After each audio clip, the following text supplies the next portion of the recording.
Mark, oh, Hey, Paul. what's going on? Just taking a sip of water out of my Godzilla versus Kong Spidey's powdered tumbler. Really? Wow, shameless plug. Um, we're going to talk actually about two. We've got two. Count them two. You have one physical one, but two. Yeah, I missed out on the A cover. Count them two absolute issues. This episode. We're going to do that right after this.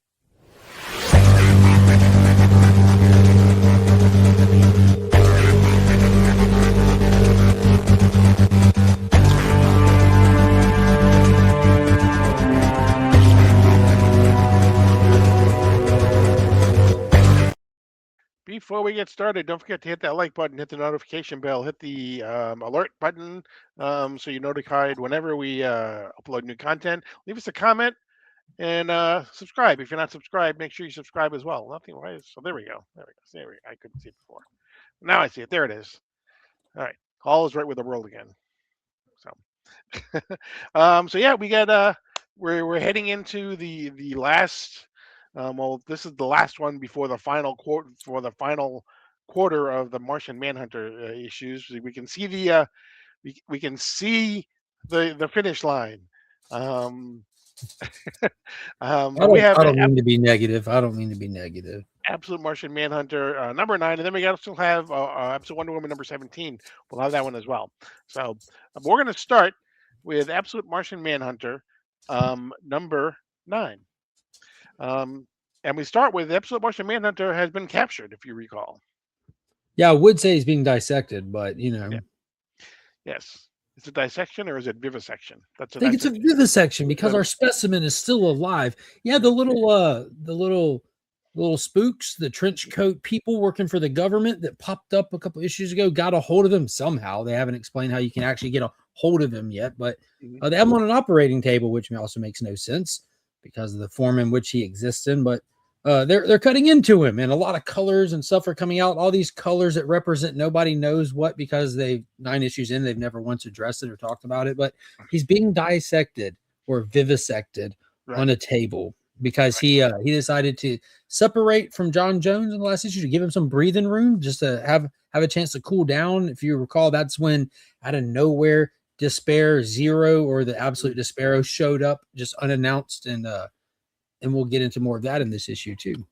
Yeah, actually, in with the very next page, practically, John Jones is investigating something, and he's talking to. He still sees people's thoughts. He can, he can still see people's thoughts, and he basically because of Despero, right? Because of Despero, right? And so we have Despero, but he's actually talking to this couple, and as he's talking to this couple, he suddenly realizes that one of them really doesn't want to be there with the other one, it seems like. Yeah, you can hear all the negative things that are happening. Despero is just an agent of negativity, and he's very upfront and honest about this. He's there to drive you crazy, to pretty much feed off you, kill you, and he will never lie to you. But John's going around investigating, talking to some people about the dreams, about the stuff that's happened to him and how it's affected other people, places, and things in the area. I guess you really have to read into it a little bit. It's not well written. I'm gonna keep throwing strays this whole time. I can't help it. Yeah. John goes and talks to someone else. He talks to someone that's in jail to try to see what he might be able to know. He's trying to find out where Martian Manhunter is right now, basically too. So he's trying to track him down because he's starting to believe that Despero may not be the best person to be chumming around with. Then we cut back to the dissection where just a lot of abstract colors and shapes coming out of Martian Manhunter, and they find this object inside of him. They don't know what it is, but of course the colors go up the person's nostrils, like we've seen happen to countless people with no explanation of anything happening or whatever. Explosions of colors and stuff in the room, and a bunch of abstract pictures that don't really make much sense. Can you decipher what's happening on these pages? Not really. No, I was lots of colors though, like you say. Lots of colors, like in all sincerity, like all joking aside, like there's really no rhyme or reason to much of what's happening. I just don't quite understand, because I read it trying to decipher it, trying my best to make sense of it. But the person vivisecting him is like making statements like green eggs and man. White Knight, Displode, just saying random phrases and words with no context for the readers, no explanation through the storytelling or anything. Mhm.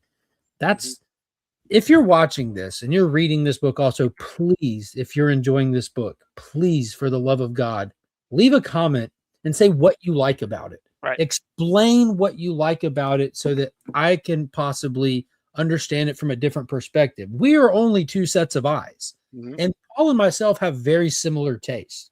So something that's abstract and unique as this could just be going over our heads. I've tried to talk to numerous people about it, and no one can say anything other than it's good. I like the art. But give me some context. What makes it good? What's happening in this book? Right, because we get to the meat of the issue next, and that's basically couples counseling. Basically, what? So we get to the meat of the book, and that's basically couples counseling between John Jones and his wife. Yeah. Yeah, because that is kind of the formula of this book, isn't it? A bunch of random places and Yeah. things, and then you get like a couple of panels that you can actually think back on. Well, I guess they did meet up for counseling because their marriage was in a rough place. They told us, and Mhm. he comes here thinking he's going to be spending time with his kid, but it's really just what Despero points out to him that they don't trust you, they don't want you. This is all just like smoke and mirrors to ultimately say you're not good enough. Blah blah blah. A whole lot of whisper in his ear, bad things, which could Right. potentially be true. Right. We see John basically go back home. Um, he is there. He sees Tyler with lots of white smoke. So the white Martian is still around. The white Martian has not disappeared. It's not gone. Whatever you may have been led to believe at the end of the sixth issue, it's Yeah, still and around. don't forget in the vivisection, the explosion happened, Right. ingesting all the fumes, and the very next time you see her, she's just right back to dissecting. Hmm. Like that never happened. And more lights are coming out in the shapes of little insects, and they're flame throwing the insects that are coming out of his opened up body. He's reaching out telepathically for John to come help him. There's a whole lot of I don't know, man. Whole lot I don't know because yeah, I was that's where I got frustrated with it. With we see the explosion in the dissection, her Hmm. ingest the thing, say the random phrases, and the very next phrase or the very next time you see her, it's just another shot, just of them Right. continuing the dissection like nothing happened. Right. And like you said, I mean, it's lots of different comic writers and artists have tried to do different things with the medium and things like that, and and this obviously is as well, but they try to do, I mean, but I think it's not an entire issue of them trying to do something different with the medium, because then you're trying to figure out an entire issue. It's they try to do it within what to me are the basic confines of what a normal structured comic should look like. This is like I feel like every single panel I'm trying to figure out what they're doing, and that's taking me out of the story at every single panel. Yeah, and to be honest with you, I think that's exactly what's happening to the writer in this case. Is it's taking the writer out of the story. They're not able to convey an actual story because he's trying to do overly creative to a point of losing the plot. I think there's a word for what this writer is doing. I would say pretentious, like every single panel, Hmm. because that's a good point. I mean, it's literally every panel. Right. Because like next, like you get to the next one and you see like a Despero whispering in the ear, and then right to the dissection, and then him turning around with a smug look on his face with Despero shadow on his face, like insinuating the influence of Despero possibly, and none of these possible ideas or concepts are ever actually addressed, referenced, or flushed out as the problem. Hmm. Like you could take one of these 9 issues and take half the panels out of them, and you would have so much that you could dissect and do to build out a creative story. But to your point, it's just every panel you're doing something that doesn't have much utility. Hmm. And I don't get it. Or some Right. people would say it's good. um, so anyway, at the end, we basically, Despero is still there, basically saying that they're basically trying to do away with John, basically. Yeah, it looks like he has a little overload, start seeing the negative in everybody. You get the Despero vision, which being digital, I didn't get the full effect of that, whatever it may be. I guess you hold it to the light and regular people look Desperoed. Mhm. No, I'm saying, is that what it was? Because it says Despero Vision. Was there another? Was there another Martian Vision style page here that you could hold to the light? I don't think so. What page was that? Oh, there it is. No, there was not. So they just say Despero Vision, but Because actually, on the opposite side of that Despero Vision page was a ad for Lobo. Number one. they honey dicked us. There you go. There you go. But yeah, basically, Despero basically tells John at the end of the issue that they've become bored with him. Whoever they've become bored with him. They're basically trying to basically throw him away. Basically, is that what they're looking? That's what they're looking to do. Yep, and for somehow or another, like there's some people about to be charging the Starlight Motel. Is somebody supposed to be at the Starlight Motel? Is there somebody there we're supposed to be worried about because there's people with weapons charging it? Just the last random panel, like Yeah, what's happening at that motel? I don't know. Bad things apparently. I don't know. Okay, but to your point, if you're enjoying it, good for you. Okay, Please share why. Exactly right. Please. Speaking of enjoying, Absolute Wonder Woman, Mark enjoyed its entire issue except for one page, one panel, one panel on one page. Yeah, I had a meltdown. Exactly, but it was because I'm enjoying it so much. It's the opposite reason. Right. Exactly. And this is something that is obviously this is not something that the person is being pretentious with. Maybe this particular speech went on a little bit long, but this is something that has been established by the character for decades. Yeah, it's Zatanna, the backwards talk. Yeah. The backwards talk. I personally don't like it. A lot of people have fun with it. It's one of those things. I'm in the flow. I'm in the pocket. I'm reading and have to pause. And I'm like, oh my gosh, I just want to get to the next panel. What is she saying? And like I said in my Tuesday rant, I literally skipped it and went right to the next panel. I'm like, I'm not doing all that. I just go to the next panel and they're referencing it. I'm like, dang it. So I took my phone, took a picture of it, and just flipped it in my phone so I could read it a little bit easier. And I read all of it. I'm like, I guess I didn't need to read that after all. But the Zatanna talk is they can do something different, but whatever. Correct. So if you recall, at the end of the last issue, we find out, or in the last issue, which was part one of the witch, Zatanna has stolen Diana's magic.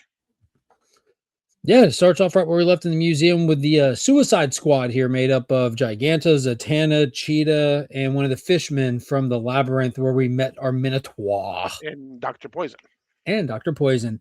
But it starts off with Zatanna telling Giganta to go check the perimeter, getting a little bit of resistance, telling her again. Wonder Woman tries to go at Zatanna, but realizes she can't really do nothing with her. She's kind of got the high ground, and she uses this extra magic from Wonder Woman to clear her throat. Yes, she basically clears her throat, and she basically throws up a little starro. Yeah, so instead of using neck bombs or brain bombs, the little starro that we saw in the last issue are being used to control this absolute Suicide Squad or any of these people that Kale has that she sends out for these missions, use them to control them and all that. Zatanna got hers out immediately, crushes it, and pretty much poofs out of there. She's like, yeah, I'm out of here. So that was a cool twist. That was, yeah. And then we go to Area 41, and we see the command center of all this happening. Exactly. And they're looking and they're seeing, who's doing what and everything, and who can help. And she's like, she just teleported out of there. She's like, she what? Yeah, and she calls in another asset that her associates don't think is a good idea. We don't know who that is yet. Yeah, what do they reference? They just reference that it's a male. So we know it's a male. So it's not one of the Suicide Squad because those are all female. We have to get another witch on the field immediately. Yeah. I think it's Absolute Constantine. Maybe. That would be dope. That would be dope. So they apparently have another witch. And this one they talk about is the Starro will not control this one. This is a crazy idea. But anyways, we cut back to the museum where it looks like Wonder Woman's powers are restored with Zatanna leaving or whatever. And she starts reaching into her bag of tricks because she's left standing there what remains of the Suicide Squad. And she immediately singles out Dr. Poison, like we've talked about this, and throws pretty much a little a little prison ball, puts her in like she looks like Glinda the Good Witch, is stuck in the bubble, like out of play immediately, and then throws the ball clear across town. Like she's out of there. And about the time she does that, Giganta gets big and just slams her in the ground. I mean, she's getting big. Cheetah darts for her, but gets smacked out of the way pretty fast. It becomes a slobber knocker. Yeah, Giganta, jumps on top of her too, and that's when Giganta says, "Hey, did I ask for help?" And we also get Diana calls in Pegasus to help her a little bit. We have Giganta grabs Diana by the hair, and just as she's doing that, Diana actually grabs a hair of Giganta and says her magic word "match," and then that's basically when they both get big. Exactly. And now you got kind of like a pick on someone your own size kind of fight. Pegasus having helped clear the field. It's just 1v1. Diana's telling Barbara and everyone to get out of there. And this is where we learned that Absolute Giganta is a little bit different because she grows again. It doesn't look like she has the same limitations that we're used to. I'm talking she ends up getting to the point where she's skyscraper big. Diana's having a hard time matching what she eventually does, till we pretty much have like an absolute kaiju battle between Wonder Woman and Giganta, which is super cool because why does she have a limit? Why can't she just be that much bigger? So yeah, it's just an awesome fight. Giganta is very unrelenting. She ultimately has to put her in a sleeper hole just to pass her out. Exactly. She pulls a WWE move and which go ahead. I was gonna say it's kind of cool because like one thing that sucks with comics as a medium is when you introduce a villain, they can only be so menacing and so dangerous until you beat them. Once you beat them, you know that okay, well they can beat him, they'll beat him again. So I like that she couldn't put Giganta down. Like it wasn't, she couldn't beat her down. She had to actually like, okay, I'll put her to sleep. Hopefully she'll calm down, kind of thing. So I mean, she can wake up and keep going. She could do that same thing to Diana. So she's still a good threat level. I thought that was super cool, but turns out that Absolute Cheetah isn't the same threat level as Giganta. Right, exactly. And we see basically we see Absolute Cheetah is downed by a flaming knife. Yeah, Absolute Cheetah was kind of down and out from where Pegasus rolled through and knocked her and the Fishman out. And something comes walking up that's on fire and made of bone and just stabs her while she's down, pretty much killing Absolute Cheetah. So I guess this isn't the Absolute Cheetah we'd expect. It's court's back in Barbara's side of the court now. Not Barbara Minerva, no. Yeah, so Wonder Woman dips off and she sees Cheetah down. She's like, oh no. And that's when we see, indeed it is, demon. It is more than enough to deal with the likes of you. What is it? Burn the witch. Burn the witch. Yeah, I never know which way to read these backwards things, man. But we get to see who it is that stabbed her. And is this like Zatanna returning? Is this Zatanna? Yeah. Is this? That's what I think. I think it's Zatanna. And on the last page, the witch starts burning, and the witch happens to be Diana, and her arm her little magic arm. Starts and burning. If you look where the flame, like you can kind of see the person in the flames. You got a hat on, a little bit of shoulder. But if you look back on the last page, the other shot, that hat does look more top hattish. So it's hard to tell, hard to see. But why would Zatanna leave like she did just to come back like flame on, like Human Torch style? Like, I don't know. I'm excited for the next issue. That's all I know. We're in a new story arc coming out. It's like the Witch War or something like that. Yeah, what is it called? Season of the Witch. That was the movie with Nicolas Cage. It's terrible. I'm not a big Nicolas Cage fan. Whoa, pump the brakes. I just watched his new direct to Netflix movie Gunslingers today. And if you're a fan of the idea of Netflix buying Warner Brothers, just go watch Gunslingers that Netflix put out this weekend. My favorite Nicolas Cage is when Andy Samberg does Nicolas Cage. Saturday Night Live. Yeah, dude, I loved him in Ghost Rider and his 90s stuff, Face Off, 8mm, Gone in 60 Seconds. He's got some good movies under his belt. I will be watching him for, obviously, Spider-Man Noir. Yeah, that looks like a blast. Yeah, I do encourage you to watch Gunslingers. I'll have some clips prepared for you. Okay. But yeah, another great issue. Again, this is only part 2 of 5, so we're not even midway through season of the witch yet. But yeah, it definitely is doing much more for me than the Martian Manhunter is. That's for sure. Yeah, I agree. But that's going to be it for this edition of DC Comics Deep Dive. Don't forget to like and subscribe. Don't forget to hit the notification bell so you're alerted whenever we upload new content. And don't forget to leave us a comment. Let us know how we're doing. Let us know if you're reading Martian Manhunter. If you are, why? Tell us we should be reading it too. Even though we are reading it, tell us why we should be liking it more. Yeah. So Give us what do you like about it? We want to know. exactly. But that's going to be it. I am Paul. He is Mark. But we are Legion. And you're now leaving Sector 2815.